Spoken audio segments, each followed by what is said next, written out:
So they've got two hearts, but they're not lovers. They're fighting. Yeah, they're not lovers. Oh, and actually, you just reminded me. He wrote that in Excel. He wrote the next song? Yeah. I wouldn't put it past his ass to do that shit. Okay. Is that like a big war that happened within? Yes. So it's basically Civil War. Okay. I feel like they'd be more like Conrad Kurz. That guy was like a skinny, like pale, scary looking guy. Did he have glasses? No, he didn't have none of these guys have glasses. Hey guys, welcome. I'm Dan. I'm Don, and today we're gonna be talking about our week in 40K, you know, the rest of the Primarchs, and maybe a few facts I forgot to mention in the last video. Oops. And no, our camera did not die halfway through, and we're coming back. So last week we finished the whole army, everything's built now, and now we're basically working on the painting. So we're practicing more on extra ones we've had, and so these are the two that me and Dan have painted this week, and we've been having a lot of fun with the painting, actually. I first painted a Lamenter. We'll show it to you. But I painted a Lamenter mainly because I really liked the Lamenters. I thought they were really cool. This was really hard. The checker print looks good.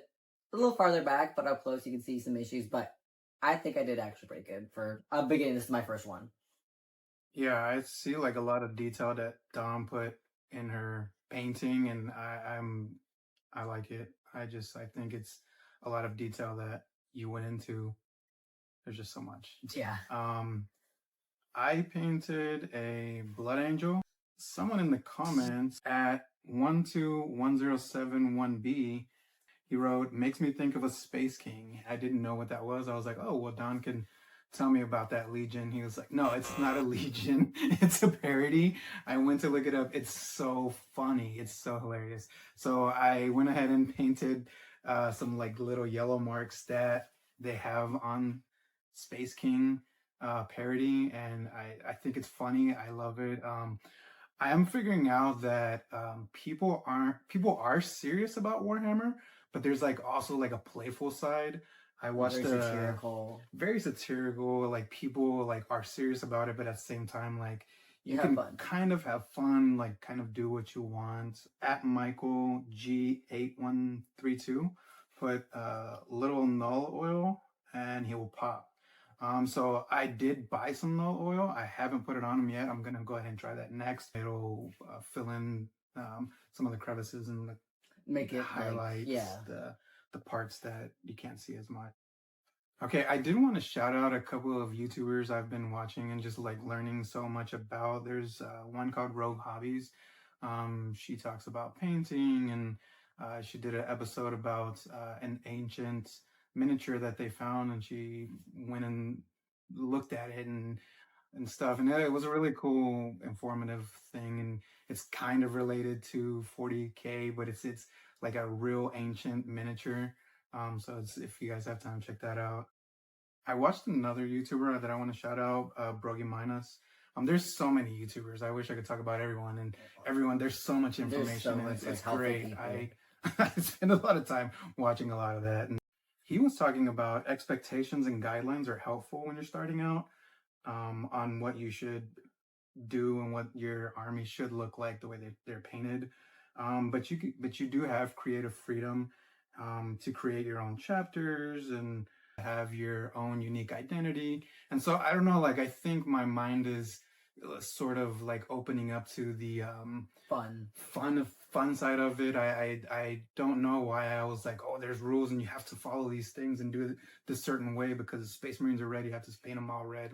And I've learned that they're your miniatures. You can do what you want with them, essentially. I mean, I doubt you can take that to like a tournament, but I mean, like I'm playing with Don mostly. I don't really know a lot of people who play 40K, so yeah, I don't care how crazy his shit looks. He doesn't care how crazy my shit looks. Yeah. So okay, so Don's got some stuff she wants to go over now.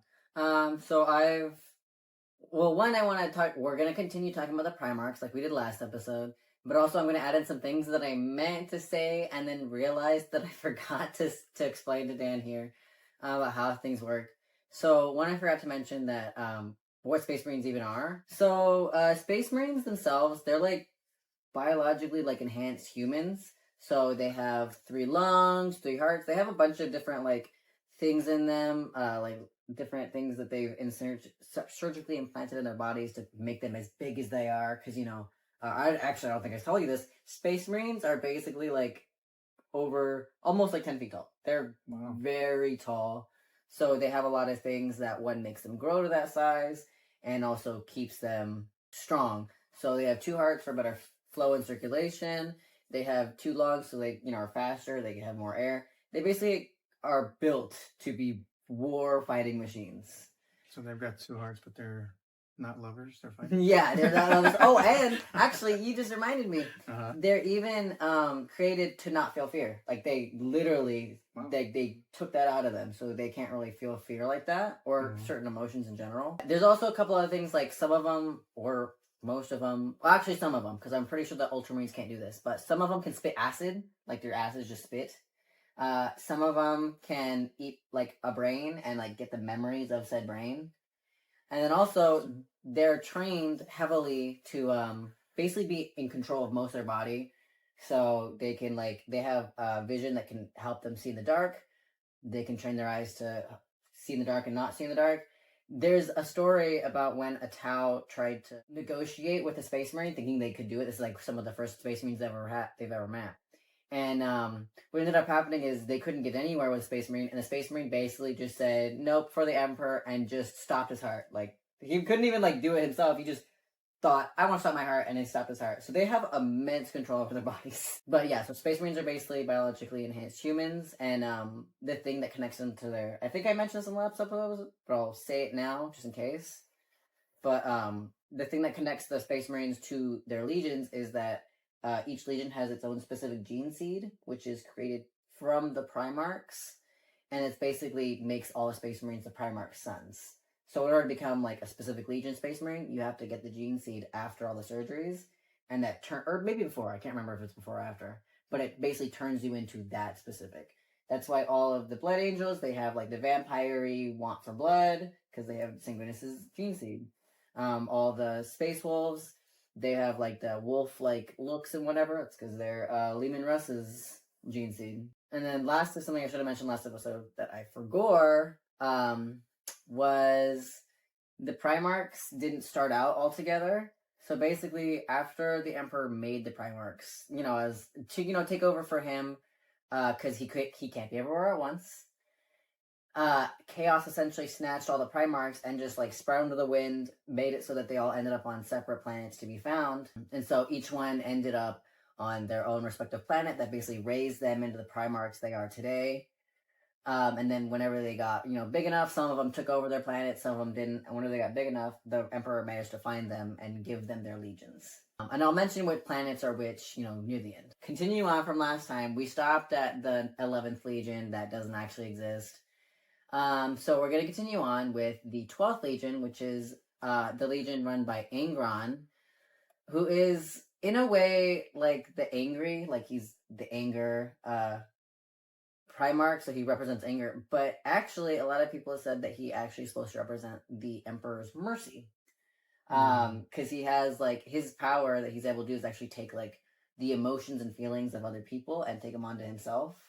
Which would be an amazing power if it wasn't with such an angry fucking guy like he is. That sounds like a father figure, Yeah. Yeah. He's definitely not a good father figure to his Marines. Oh my god. So Angron is the Primarch of the World Eaters. They're pretty brutal. They're very, kill. They're also a traitor legion. Not unfortunately, it's just how the story goes. They're a traitor legion. That's been turned by Chaos. They specifically follow Khorne, so the Chaos god of war and whatnot. Angron, his whole thing, he's just angry.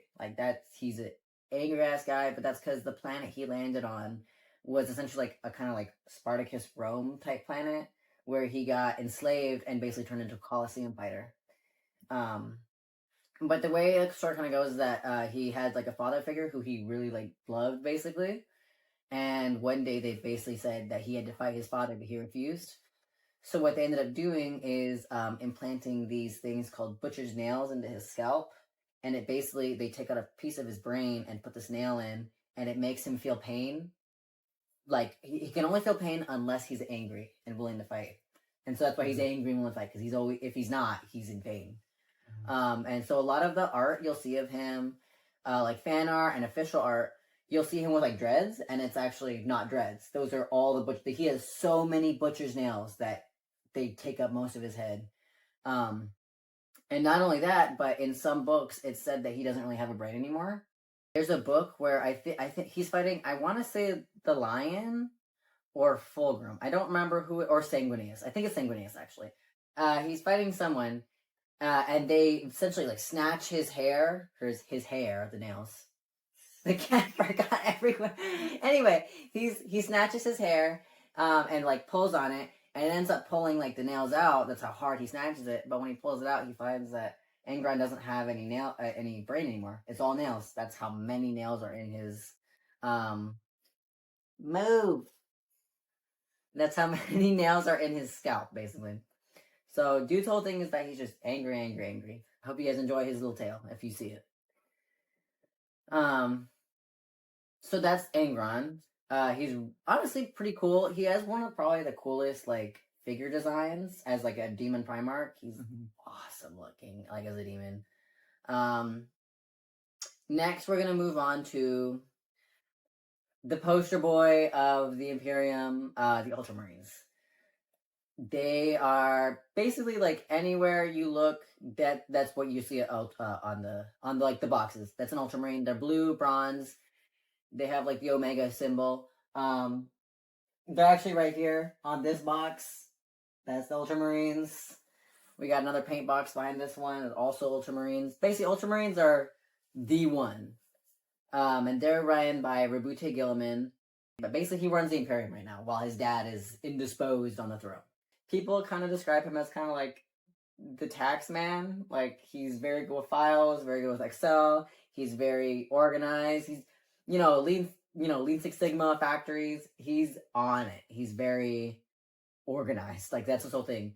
He created the Codex Astartes, which is basically the rule book for how to run a chapter in a legion. And he wrote that because he believed that the legions and the Imperium was just not working the way it should be. He wrote that in Excel? He wrote in Excel? Yeah. I wouldn't put it past his ass to do that shit. Okay. He also wrote the Codex Imperius, which is basically similar to the Codex Astartes, except it's for the Imperium as a whole. Like all the high table people, like council people, they have to follow this.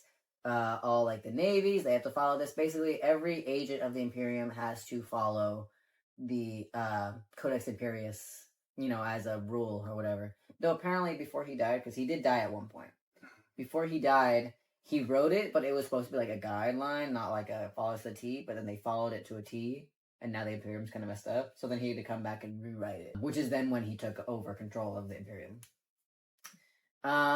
He's how serious you would expect, accountant to be, expect him to be having fun. Sorry, accountants, but Does he wear glasses? No, he kind of, I don't want to say rugged. He looks like a military, like, captain, like you would believe. Blonde hair, serious face.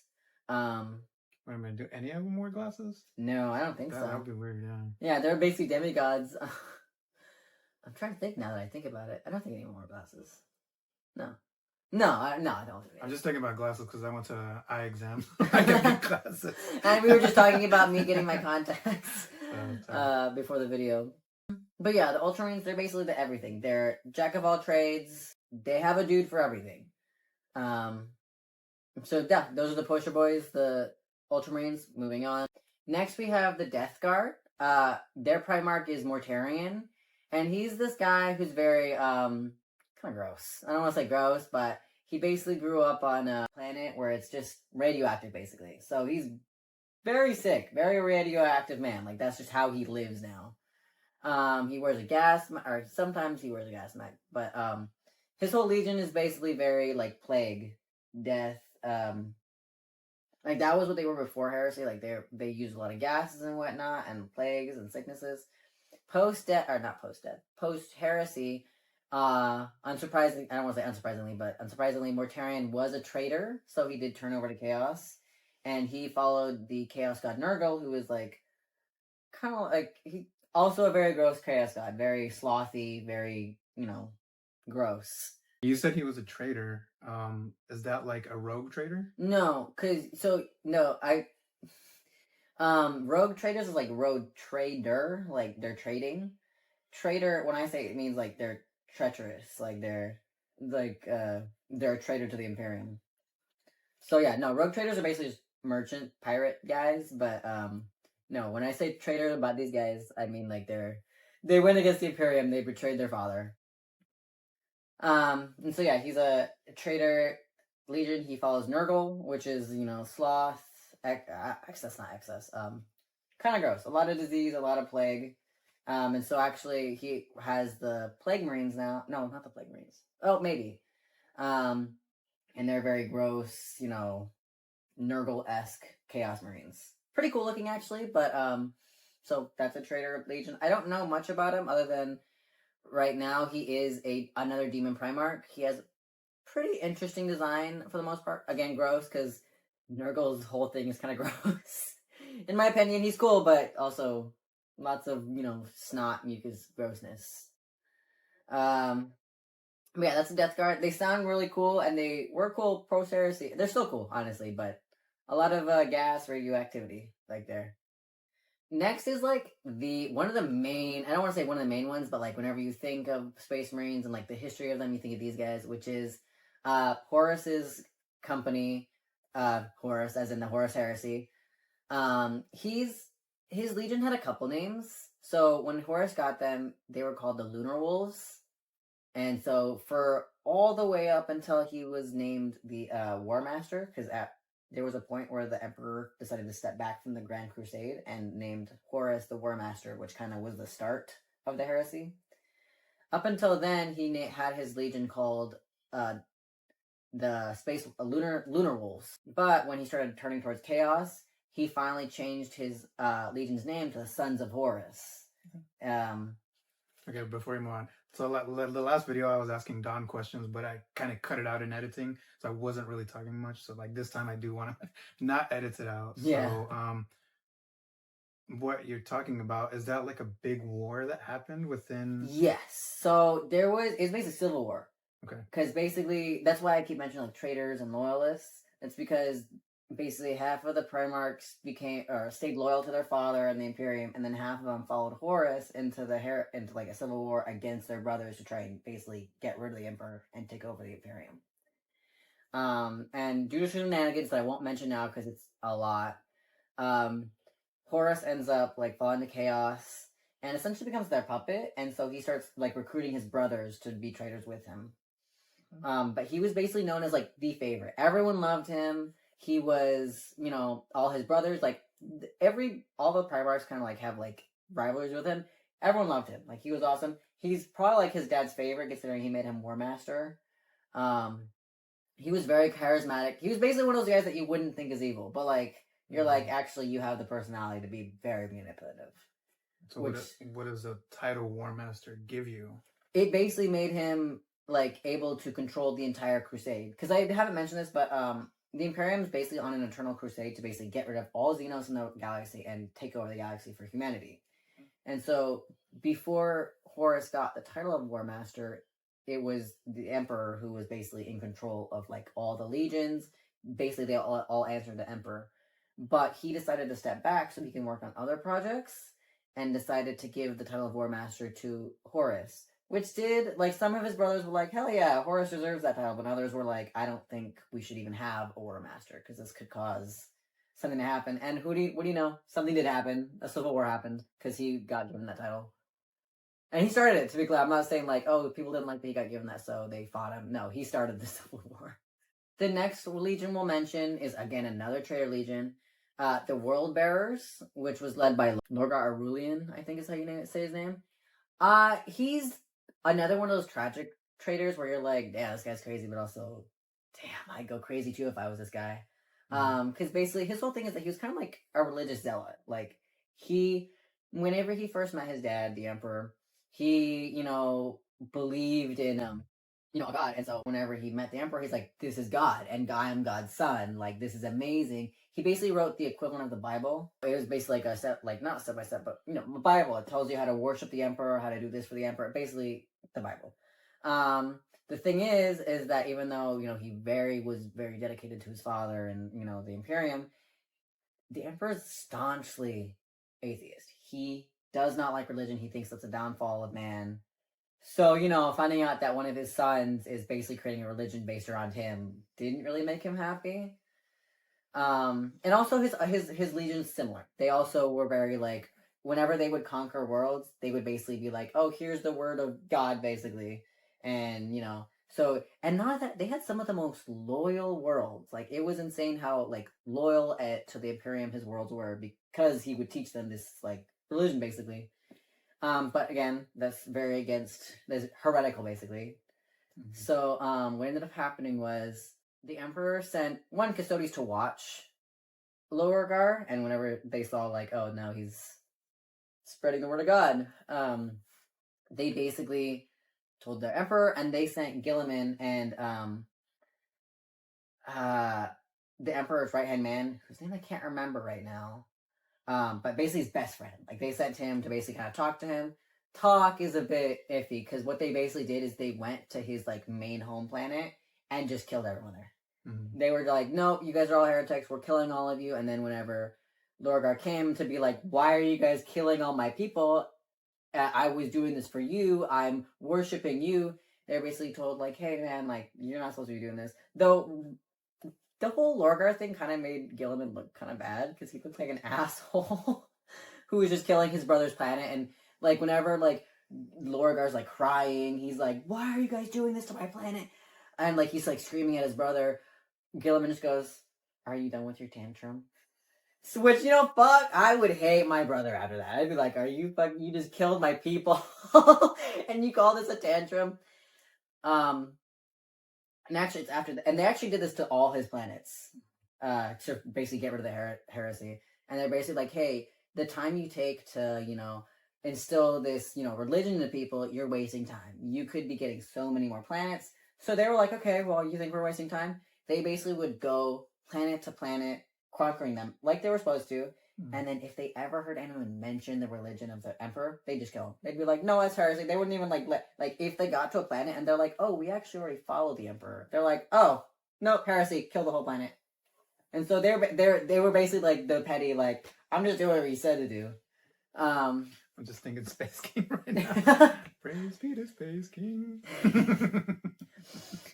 I really do need to watch that now. So fun. But, so they're a Traitor Legion. Obviously, they jumped at a chance to be a Traitor Legion when Horus offered it. So, Lorgar is a Demon Prince now, basically. He's not like a Demon Prince in the same way, Demon Primarch, like, he's not like that. But he's basically Demon Prince. And he basically wrote another Bible, basically, for the Chaos instead. Because Chaos loves worship. Like, if he was to worship anyone, they love it. So he's basically their number one hype man now. Whereas he was for the Emperor, that's how he is for Chaos now. But yeah, it's kind of sad, to hear, because they really fucked up his planets. It was really messed up. And he was very, like, passionate about his love for his dad, basically.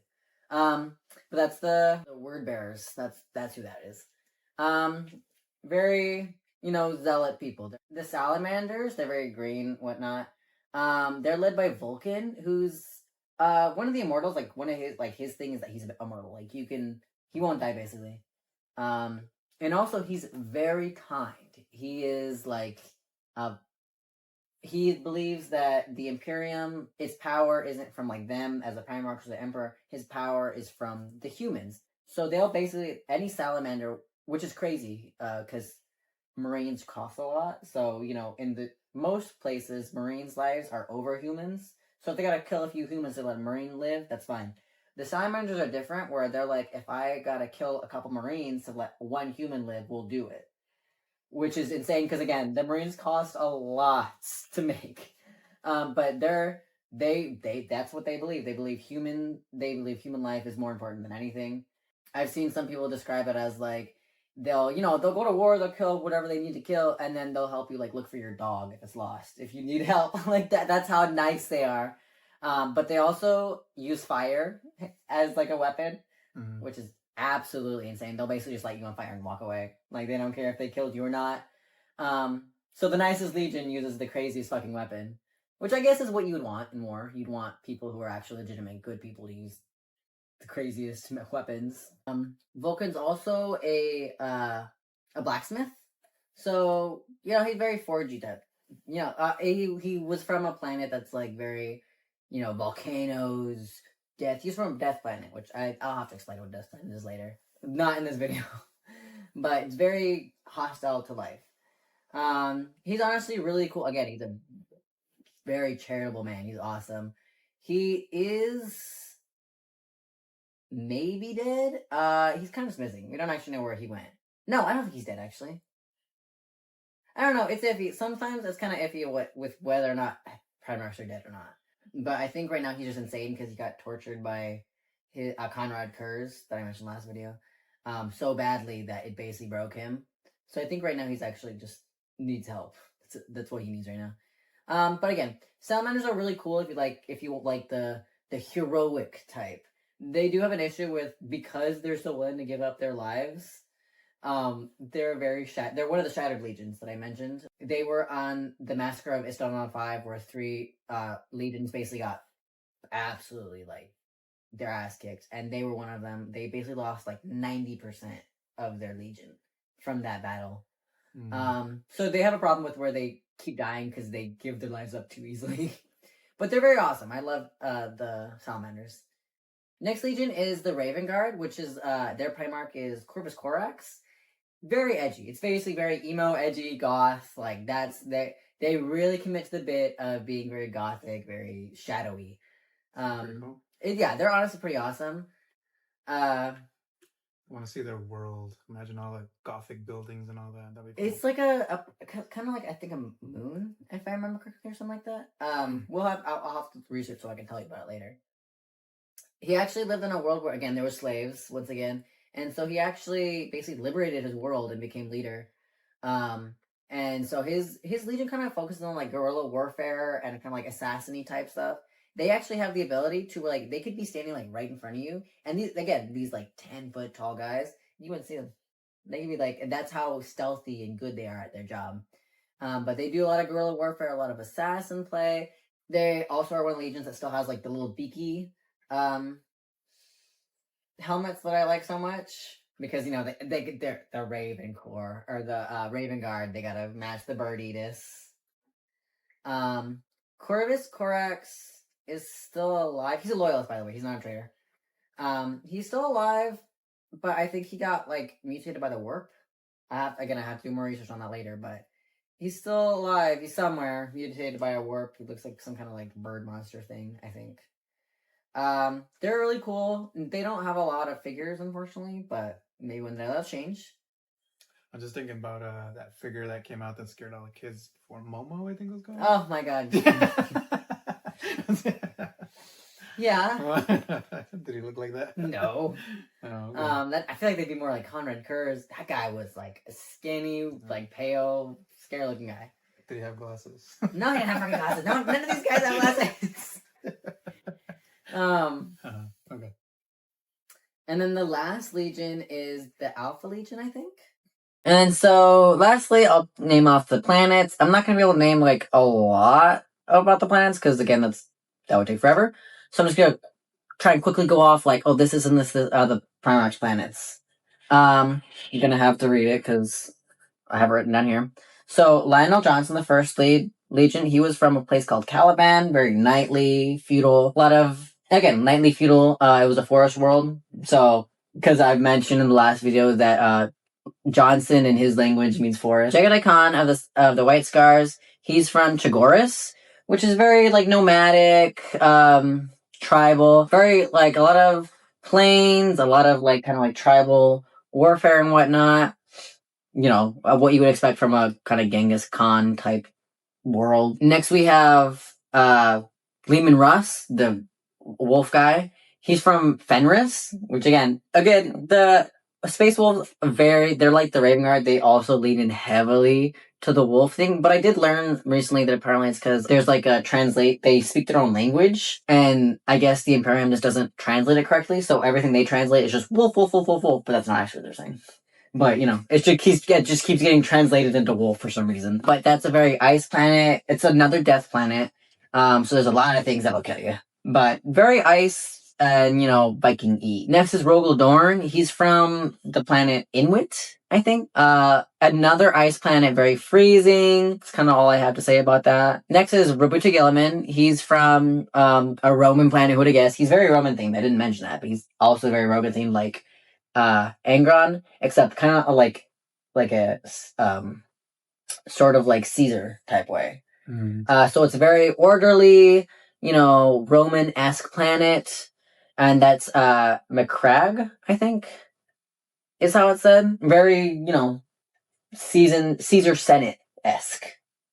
So kind of like next is Sanguinius. He's from Baal. You'll mention Baal mentioned a lot when it comes to the Blood Angels. Even there's a color called Ball Red, and that's what you sometimes use to paint them with. It's, a radioactive desert-esque planet, I think. The moon, actually. Sorry, I just read that. It's a moon. Very toxic. Another death world, I'm pretty sure. And so also, I need to mention this, even though I don't want to get into this rules too much, but death worlds are typically where they recruit Marines from, because death worlds are so hard to survive that whoever you recruit into your military has got to be, like, at least capable of surviving some of the craziest crap. Next, we have Horus Manus. He's from the planet Medusa. It's a very tech-based world. Industrial world, I think, as well.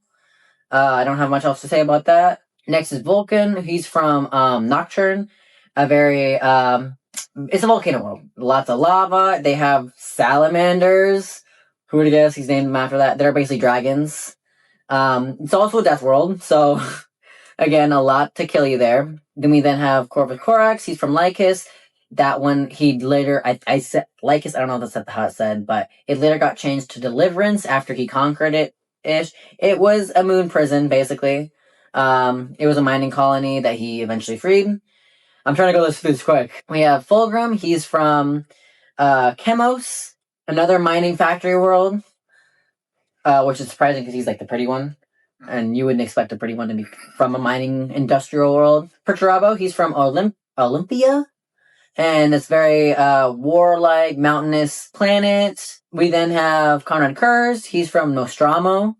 And it was a very, hectic, crime-filled planet. So bad that he basically became the policing force of Nostromo, to the point where basically what he would do is, if you committed a crime, he'd just kill you. So, he really got it under control because, people won't commit crimes if they think they're going to die for, like, the smallest thing. Very crime-filled. Next, we have Angron. He's from Nuceria. Slave-owning, Roman-esque, planet with the butcher's nails. Next, we have Mortarion. He's from Barbaras. It's a very toxic, plague-filled planet. Nuclear waste, toxic waste, anything. That's why he's so toxic. Hi, Cat. Next, we have Magnus the Red. He's from Prospero. It was a very psyker, like, it's a psyker haven. A lot of psychers were there. Very scholarly. Fortunately, it doesn't exist anymore. It was really good for the weird people of the universe. Because, Magnus is one of the weird folks. We have Horus's planet, Cathonia, I think is how it's said. I'm not really good with these names, so correct me if I'm wrong. Cathonia, it is another mining world, kind of like a Hive City, Hive World-esque. Very, better of the best type world. A lot of gangs. Next, have Lorgar, who's from Colocus? I don't know how to say that. A very religious desert world. And then Alpharis and Omegon, either it's, from what I'm reading, it says it's either unknown or they're from Terra. I wouldn't put it past them to have just appeared. They're that fucking weird and secretive. But that's basically all the planets. Some of them don't exist anymore. Some of them were destroyed. Like Lion's Planet doesn't exist anymore. They destroyed. They got that destroyed. Some of them were destroyed by Loyalists trying to destroy the Traitors' planets. Basically, most of the Traitors don't have their planets anymore. because they either destroyed them themselves or they got destroyed. So now I'm thinking about the tabletop game that we're eventually going to get to. I wonder if like all these planets are like the game play. I think maybe there is like a way. I'm pretty sure there is like maps that you can have for planets specifically. Like, oh, this specific battle, and then you play that battle basically. Because I'm thinking about like the planet that you said a volcano, and then I was like, oh, we have a volcano. We've been talking about maybe having a volcano because that would be really cool. But yeah, that would be pretty awesome. I think, yeah, I'm pretty sure there's at least like maps that we can make. And again, if anything, all we just need to do is just make our own story. Like, oh, they ended up on this planet fighting Tyranids for some reason. I don't even think it has to be their specific planets. But that's kind of all I have to say this time. I didn't get cut off this time, and I've explained basically all about the Primarchs. Do we have any questions before I move on? Anything you were like more curious about? Yeah, I've been having a lot of fun with this, reading the books, figuring out what to do. I just bought, I'm learning more about the Imperial agents, which I really like. So I just bought the Navy. I find the Navy cool as hell. But also, I'm a child of Navy. I have some Navy veterans, so, you know, unsurprising that I found them really cool. But yeah, we have more figures. We got paint, so we're going to really try and paint more. And then also I got the Beaky Marines, because I really wanted some Beak Marines, because I think they're really fun looking. But yeah.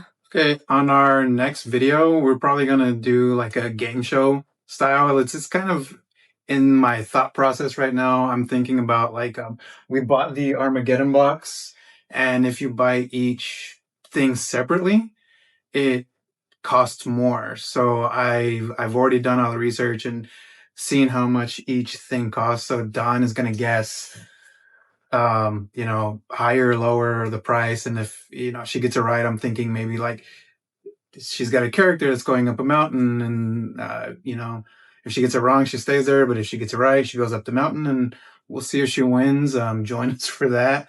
That's going to be fun, I think.